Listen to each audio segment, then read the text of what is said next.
નમસ્તે મિત્રો, આજે આપણે ધોરણ 12 માટે ડુઅર ઇઝ નોટ ઇમ્પોર્ટન્ટ એ ફંક્શનનો ઉપયોગ આપણા લેક્ચરમાં આપણે ભણીશું.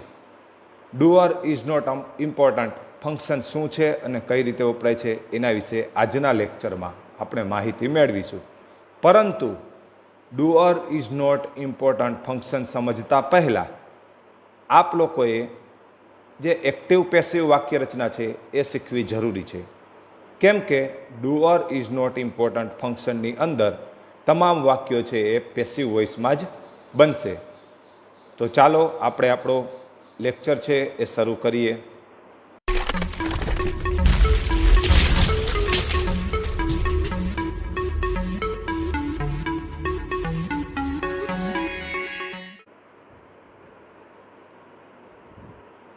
નમસ્તે મિત્રો, એજ્યુટચ ચેનલના ઓનલાઈન ઇંગ્લિશ ક્લાસની અંદર આપ સૌનું સ્વાગત છે.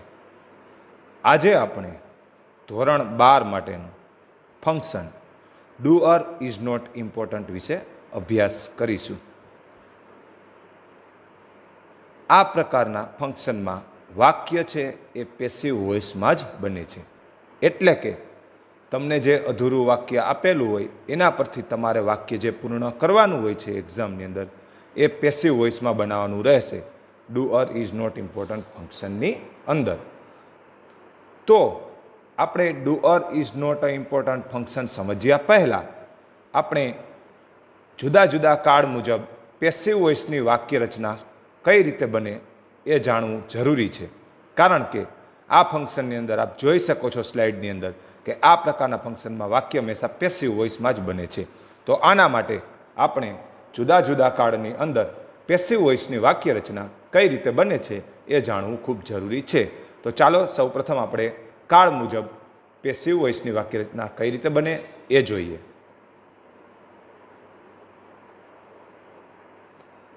તો અહીં આપ જોઈ શકો છો કાળ મુજબ પેસિવ વોઇસની વાક્ય રચના કે જે આપણે પેસિવ વોઇસના મુદ્દામાં શીખ્યા હતા. પરંતુ આજે ડુઅર ઇઝ નોટ ઇમ્પોર્ટન્ટ શીખતા પહેલાં આપણે ફરીથી કાળ મુજબ પેસિવ વોઇસની વાક્ય રચના પર નજર ફેરવી લઈએ. આપ જોઈ શકો છો અહીં દરેક જગ્યાએ મેં કાળ દર્શાવેલો છે. સા વકા એટલે સાદો વર્તમાન કાળ, સા ભૂકા સાદો ભૂતકાળ, સા ભકા સાદો ભવિષ્યકાળ, ચા વકા ચાલુ વર્તમાન કાળ, ચા ભૂકા ચાલુ ભૂતકાળ, પૂ વકા પૂર્ણ વર્તમાન કાળ અને પૂ ભૂકા પૂર્ણ ભૂતકાળ. આ તમામ કાળ છે આપણે જે એનો સમાવેશ અહીં થઈ જાય છે. હવે આ તમામ કાળમાં પેસિવ વોઇસની વાક્ય રચના પણ અહીં આપ જોઈ શકો છો કેવી હોય છે. તો હવે એના વિશે આપણે અભ્યાસ કરવાનો છે. સૌ પ્રથમ વાત કરીએ તો સાદો વર્તમાન કાળ, જેમાં ટુ બીના ક્રિયાપદ તરીકે એમ ઇઝ આર પ્લસ ભૂતકૃદંત. ભૂતકૃદંત એટલે કે ઈટ હોય તો એનું થશે ઈટન. બરાબર, એ રીતે જુદા જુદા મૂળ ક્રિયાપદના ભૂતકૃદંત છે જુદી જુદી રીતે થશે. જે માટે તમને ભૂતકૃદંતનું રૂપ આવડવું, ક્રિયાપદનું ભૂતકૃદંતનું રૂપ આવડવું ખૂબ જરૂરી છે. પછી આ છે સા ભૂકા સાદો ભૂતકાળ, એમાં ટુ બીનું ક્રિયાપદ વોઝ વેર પ્લસ ભૂતકૃદંત. હવે આપને ભૂતકૃદંત વિશે ખ્યાલ આવી ગયો છે. બરાબર, પ્લે તો એનું થાય પ્લેડ. ત્યારબાદ આવે છે સા ભકા સાદો ભવિષ્યકાળ. જો વાક્યમાં સાદો ભવિષ્યકાળ તમને આપેલો હોય અને ડુઅર ઇઝ નોટ ઇમ્પોર્ટન્ટ કરવાનું કહેલું હોય તો એમાં shall will plus be plus ભૂતકૃદંત આ રીતના પેસિવ વોઇસ બનશે.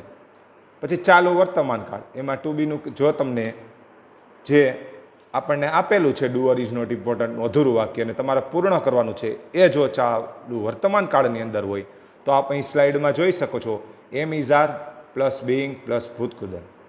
પછી આવે છે ચા ભૂકા એટલે કે ચાલુ ભૂતકાળ. જો તમને ડુઅર ઇઝ નોટ ઇમ્પોર્ટન્ટની વાક્ય રચના છે એમાં અધૂરું વાક્ય જે આપેલું છે એ ચાલુ ભૂતકાળનું હોય તો એનું પેસિવ આ રીતે થશે was were plus being plus ભૂતકૃદંત. પૂર્ણ વર્તમાન કાળ પૂ વકા have has plus been plus ભૂતકૃદંત. પૂર્ણ ભૂતકાળ હેડ પ્લસ બીન પ્લસ ભૂતકૃદંત. પૂર્ણ ભવિષ્યકાળ shall will plus have plus been plus ભૂતકૃદંત. તો આ હતી જુદા જુદા કાળ મુજબની પેસિવ વોઇસની વાક્ય રચના. આપ અહીં ઈચ્છો તો આનો સ્ક્રીનશોટ લઈ શકો છો અથવા તો મારો પીરિયડ જોતી વખતે આપે લખ્યું હોય સાથે તો વધુ બહેતર રહેશે, પણ જો લખવામાં પાછળ રહી ગયા હોય તો આપ લોકો આનો સ્ક્રીનશોટ પણ લઈ શકો છો. હવે આપણે આ પેસિવ વોઇસની કાળ મુજબની વાક્ય રચના એ આપે ડુઅર ઇઝ નોટ ઇમ્પોર્ટન્ટ કરતાં પહેલાં આ કંઠસ્થ કરવું ખૂબ જરૂરી છે. તો જ આ પરીક્ષાનું જે ડુઅર ઇઝ નોટ ઇમ્પોર્ટન્ટ અધૂરું વાક્ય આપેલું હશે અને એ પૂર્ણ કરવાનું હશે તો જ તમને આવડશે. જો આ વાક્ય રચના આવડશે તો જ. ચાલો તો હવે આપણે ડુઅર ઇઝ નોટ ઇમ્પોર્ટન્ટ વાક્ય છે, આ ફંક્શન છે, પરીક્ષામાં કઈ રીતે પૂછાય છે અને તમારે એના વાક્યો કઈ રીતના લખવાના હોય છે એના વિશે માહિતી મેળવીએ. આ પ્રકારના ફંક્શનમાં વાક્ય હંમેશા પેસિવ વોઇસમાં બને છે. આપણે અહીં ઉદાહરણ લઈએ. પહેલું આપ અહીં સ્લાઇડમાં જોઈ શકો છો, ફર્સ્ટ નંબરનું મરાઠી ઇઝ. આટલું તમને વાક્ય છે એક્ઝામની અંદર આપેલું હોય, મરાઠી અથવા તો મરાઠી ઇઝ, બરાબર. હવે આપ જોઈ શકો છો શું, તો કે મરાઠી એ કર્મ છે, બરાબર, એ કરતા નથી, કારણ કે આપણે ભણીએ છીએ ડુઅર ઇઝ નોટ ઇમ્પોર્ટન્ટ, એટલે કર્મથી વાક્ય ચાલુ થતું હોય તો એ પેસિવ જ હોય. તો મરાઠી ઇઝ મેં અહીં બનાવ્યું છે સ્પોકન ઇન મુંબઈ, મુંબઈમાં બોલાય છે. તો આપ જોઈ શકો છો અહીં ઇઝ પ્લસ ભૂતકૃદંતનું રૂપ સ્પોકન, જે હમણાં આપણે કોષ્ટકમાં જોયું હતું, બરાબર, કાળનું, કે એ છે એ સાવકાનું છે, સાદા વર્તમાન કાળનું, બરાબર. તમે અહીં કોઈ પણ બનાવી શકો, મરાઠી ઇઝ. બીજું પણ વાક્ય બનાવી શકો, બરાબર, પોપ્યુલર્ડ ઇન મુંબઈ, મુંબઈમાં પ્રખ્યાત છે, બરાબર. હવે આપણે બીજું વાક્ય લઈએ તો અહીં તમને શબ્દ આપેલો છે લાસ્ટ યર, પછી આપેલું છે ધીસ. આ રીતના તમને વાક્ય એક્ઝામની અંદર આપેલું છે. લાસ્ટ યર બાદમાં ધીસ. હવે આપ જોઈ શકો છો અહીં લાસ્ટ યર છે એ એક કાળનું ઇન્ડિકેટર છે, એટલે કે કાળ સૂચવે છે. લાસ્ટ યર એટલે ગયા વર્ષે, તો તમને ખબર છે ગયા વર્ષે એટલે કે સાદો ભૂતકાળ. તો આપણે અહીં સાદા ભૂતકાળની વાક્ય રચના મુજબ વાક્ય બનાવવું પડશે. અહીં મેં બનાવ્યું છે this car was sold by, this car was sold by Rahul, by Rahul, RAHUL. તો આપ અહીં જોઈ શકો છો last year this car was, એટલે કે અહીં વોઝ છે એ ભૂતકાળનું છે ક્રિયાપદ ટુ બીનું, અને સોલ્ડ છે એ ભૂતકૃદંતનું રૂપ છે, એટલે કે આ આપણું સાદા ભૂતકાળની અંદરનું પેસિવ વોઇસ બની ગયું, બરાબર. તમે અહીં બીજું કોઈ પણ વાક્ય બનાવી શકો. લાસ્ટ યર ધીસ એટલું તમને એક્ઝામની અંદર આપેલું છે, તમે એમ પણ બનાવી શકો house was sold by mister Patel, બરાબર. અથવા તો એમ પણ બનાવી શકો last year this bicycle was sold by Girish. એટલે કહેવાનો મતલબ એ છે કે માત્ર અહીં વાક્ય રચના છે એ પેસિવ વોઇસ મુજબ થવી જોઈએ. અહીં લાસ્ટ યર હતું જે સાદો ભૂતકાળ દર્શાવે છે, માટે મેં સાદા ભૂતકાળમાં આપણે હમણાં જે વાક્ય રચના ભણ્યા એ મુજબ અહીં વોઝ પ્લસ સોલ્ડ મૂકી દીધું. ટુ બીનું ક્રિયાપદ વોઝ પ્લસ સોલ્ડ. હવે આપણે આગળની સ્લાઇડ તરફ થોડાક વધુ ઉદાહરણ લઈશું. હવે આમાં આપ જોઈ શકો છો ત્રીજા નંબરનું ઉદાહરણ. એમાં આપેલું છે ટુમોરો અને ખીચડી. આટલું એક્ઝામની અંદર તમને આપેલું છે. પછી સૂચના હોય કે do or is not important ફંક્શનનો ઉપયોગ કરીને વાક્યને પૂર્ણ કરો. તો અહીં આપ જોઈ શકો છો ટુમોરો શબ્દ આપેલો છે. તો ટુમોરો છે એ તમને ખ્યાલ છે, એટલે કે આવતીકાલ. આવતીકાલ છે એ ભવિષ્યકાળ જ બતાવે છે. તો અહીં આપણે જે પેસિવ વોઇસ બનાવશું એ શેનામાં બનાવશું? સાદા ભવિષ્યકાળનું. તો સાદા ભવિષ્યકાળની વાક્ય રચના હમણાં આપણે જોઈ એ મુજબ સેલ અથવા વિલ સાથે બી અને ભૂતકૃદંતનું રૂપ. તો આપ અહીં જોઈ શકો છો, અહીં મેં વાક્ય બનાવેલું છે સેલ વિલ, એની સાથે બી અને પ્રિપેરનું પ્રિપેર્ડ ભૂતકૃદંતનું રૂપ. તો આ આપણી વાક્ય રચના બની ગઈ. હવે અહીં મેં વાક્ય બનાવ્યું છે ટુમોરો ખીચડી, એના પરથી બનાવ્યું છે વિલ બી પ્રિપેર્ડ બાય જય. અથવા તો અહીં કંઈ બીજું પણ આપે, ટુમોરો ભીંડી, એટલે કે ભીંડાનું શાક, will be prepared by Mehul. પણ ખાસ વસ્તુ અગત્યની એ છે કે અહીં સાદો ભવિષ્યકાળ વાપરવાનો રહેશે, કેમ કે તમને આપેલું છે ટુમોરો. એટલે સાદા ભવિષ્યકાળથી do or is not important બનાવશો ત્યારે સાદા ભવિષ્યકાળથી આપ અહીં જોઈ શકો છો, સાદા ભવિષ્યકાળથી જ પેસિવ વોઇસ બનાવવાનું રહેશે. અહીં ખીચડી એ કર્મ છે, કર્તાનું કોઈ મહત્ત્વ નથી, કેમ કે આપણે ભણી રહ્યા છીએ do or is not important, એટલે કે કર્તા મહત્ત્વનો નથી. એનું ગુજરાતી એવું થાય છે. પછીની વાક્ય રચના આપણે જોઈએ, વાક્ય જોઈએ તો એમાં તમને એક્ઝામની અંદર આપેલું હોય લુક અને ક્રિકેટ, પછી તમને એમ સૂચના આપેલી હોય કે ડુ ઓર ઇઝ નોટ ઇમ્પોર્ટન્ટથી વાક્ય બનાવો. તો હવે અહીં આપ જોઈ શકો છો કે લુક શબ્દ છે જે દર્શાવે છે, લુક એટલે જુઓ, ચાલુ વર્તમાન કાળ. તો હમણાં જ આપણે વાક્ય રચના જોઈ હતી એ મુજબ ચાલુ વર્તમાન કાળમાં આવશે am is are plus being plus ભૂતકૃદંત, જે આપ અહીં જોઈ શકો છો, ઇઝ બીઇંગ પ્લસ ભૂતકૃદંત. તો હવે આપણે વાક્ય બનાવીએ છીએ, લુક ક્રિકેટ ઇઝ, આટલું એક્ઝામની અંદર આપેલું છે, અને પછી તમને બ્રેકેટ્સમાં સૂચના આપેલી છે do or is not important. તો શું કરવું? તો આપણે અહીં લુક આપેલું છે માટે આપણે ચાલુ વર્તમાન કાળથી પેસિવ વોઇસ બનાવશું, કેમ કે ડુ ઓર ઇઝ નોટ ઇમ્પોર્ટન્ટમાં પેસિવ વોઇસ મુજબ જ વાક્ય રચના બને છે, એટલા માટે. Look cricket is being played at Rajkot, અથવા તમે એમ પણ બનાવી શકો, look motorcycle is selling is being sold at Rajkot. જુઓ, મોટરસાઇકલો રાજકોટમાં વહેંચાઈ રહ્યા છે. હવે પછીનું વાક્ય જોઈએ. એક્ઝામની અંદર તમને આટલું આપેલું હોય, વેન ધે વેન્ટ, પછી તમને સૂચના આપેલી હોય બ્રેકેટ્સમાં ડુ ઓર ઇઝ નોટ ઇમ્પોર્ટન્ટથી વાક્ય બનાવો. તો ડુ ઓર ઇઝ નોટ ઇમ્પોર્ટન્ટની વાત છે તો આપણે પેસિવ વોઇસથી જ બનાવશું, કેમ કે ડુ ઓર ઇઝ નોટ ઇમ્પોર્ટન્ટમાં વાક્ય હંમેશા પેસિવ વોઇસથી બને છે, એટલા માટે. અહીં મેં બનાવ્યું a serial was being, a serial was being watched. જો અહીં વેન શબ્દ આપેલો છે, આપ જોઈ શકો છો, વેન, અને એની સાથે છે, જ્યારે વેન સાથે સાદો ભૂતકાળ વાપરેલ છે, અહીં વેન્ટ આપ જોઈ શકો છો, ગોનું ભૂતકાળનું રૂપ, ત્યારે સામેનો જે કાળ છે એ ચાલુ ભૂતકાળ જ આવે.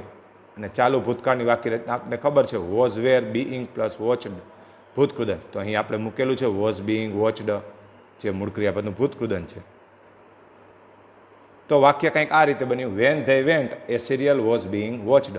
તમે એમ પણ બનાવી શકો, a web series was being watched, એટલે કે વેબ સિરીઝ જોવાઈ ગયેલી હતી. જ્યારે તેઓ ગયા ત્યારે સિરિયલ જોવાઈ ગયેલ હતી. એટલે કે અહીં વેનથી વાક્ય આપેલું હતું અને સાદા ભૂતકાળમાં હતું, એટલા માટે આપણે જે પેસિવ વોઇસનું ડુ ઓર ઇઝ નોટ ઇમ્પોર્ટન્ટથી વાક્ય બનાવ્યું એ ચાલુ ભૂતકાળમાં બનાવ્યું. આપ જોઈ શકો છો, was were plus being plus ભૂતકૃદન. ત્યારબાદ આપણે વાક્ય જોઈશું.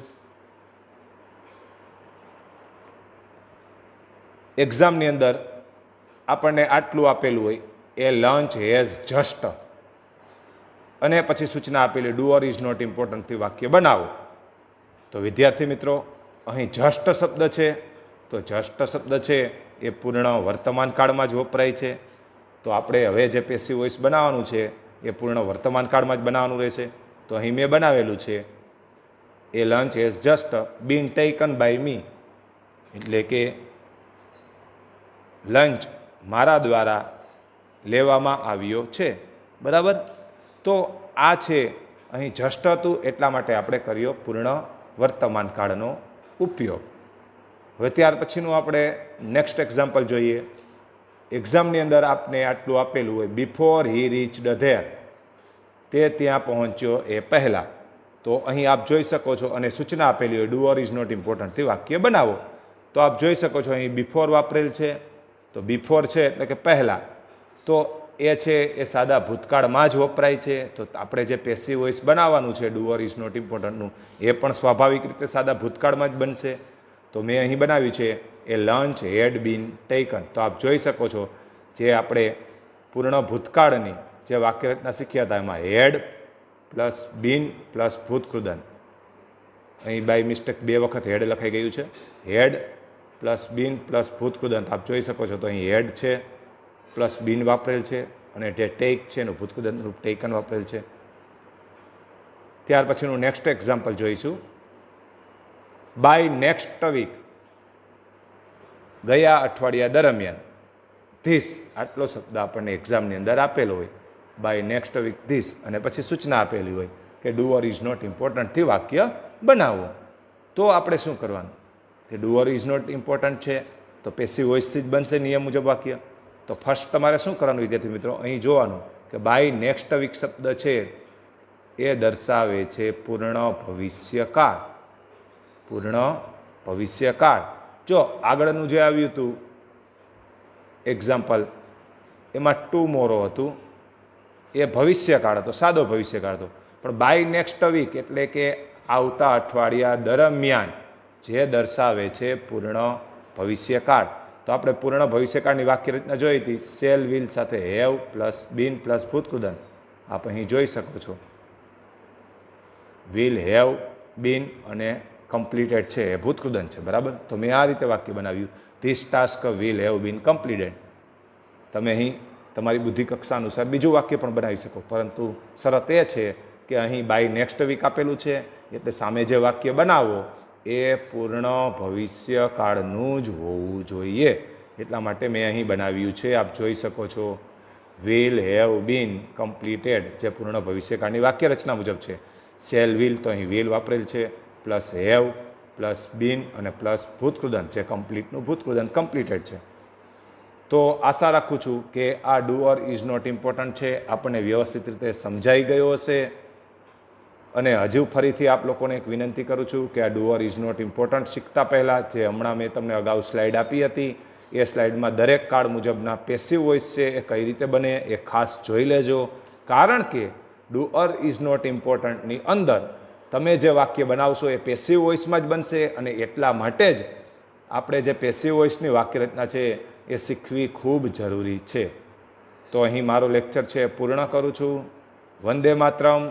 જય હિન્દ, જય ભારત. આપનો દિવસ છે શુભ મંગલમય રહે.